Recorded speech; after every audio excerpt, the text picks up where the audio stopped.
A boy and his father, and a river, and the Constitution. It's July 19th, 2026. Welcome to yes2hellwith.com. A father and his 16-year-old son stand quietly in the Shenandoah River. The evening sun is dropping behind the Blue Ridge Mountains. The boy casts his line into the water. His father smiles. They're not thinking about government. They're not thinking about regulations. They're simply spending time together. One day, this young man will have children of his own, and perhaps he'll remember evenings like this. And then a truck pulls up. A state game warden steps out. He walks toward them. "Good evening," he shouts. The father nods. "Fishing license, please." The father answers politely, "We don't have any." The officer writes 2 citations, one for the father and one for the 16-year-old boy. Then he drives away. Now stop and think about this. Most people listening and hearing the story immediately begin arguing about fishing licenses, but that's the wrong place to begin. The real question is much deeper. Should a peaceful father and son require permission from government simply to fish together? Nobody has been injured, no property has been damaged, no one's rights have been violated. The only issue is that an administrative regulation says they needed permission first. The father doesn't become angry. He doesn't argue with the officer. Instead, he walks into the county sheriff's office. He places the citation on the sheriff's desk. The sheriff listens, not as a police officer, but as a constitutional officer. He asks simple questions. What happened? Were you trespassing?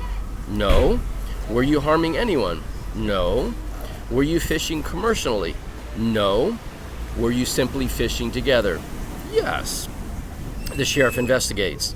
He interviews the game warden. He reviews the facts. He finds no injury, no victim, no damaged property. Nothing except a peaceful father and son exercising what they believe to be an ordinary freedom. Now the sheriff asks the question that almost no one asks anymore. What freedom is being exercised? Not what regulation applies, not what statute controls, but what liberty is government interfering with in that moment? That single question changes everything. The sheriff concludes that the grievance deserves constitutional review, not because he dislikes regulations, not because he dislikes government, because he took an oath to preserve constitutional limited government. He prepares written findings. He concludes that this matter raises a constitutional question worthy of examination. The issue now moves toward the county common law court. The judges begin differently from an administrative court. Instead of asking what license was required, they ask what constitutional relationship exists between a free citizen and his government. They hear the father, they hear the game warden, they hear the sheriff.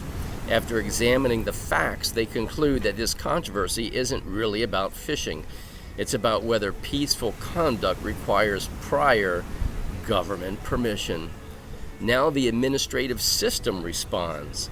The wildlife agency objects. The attorney general objects. The local courts reject the decision. Perhaps the governor agrees. Perhaps he doesn't. Perhaps the case eventually reaches the appellate courts. Nobody knows. And that's exactly the point. For the first time in generations, a question of first impression has been created, not because fishing is new, but because someone finally asked the constitutional question before accepting the administrative answer. The state now has to defend its position, not simply repeat because the regulations say so. It must explain why government possesses constitutional authority to burden this peaceful freedom. That changes the entire conversation. Whether the county ultimately wins or loses isn't the most important issue.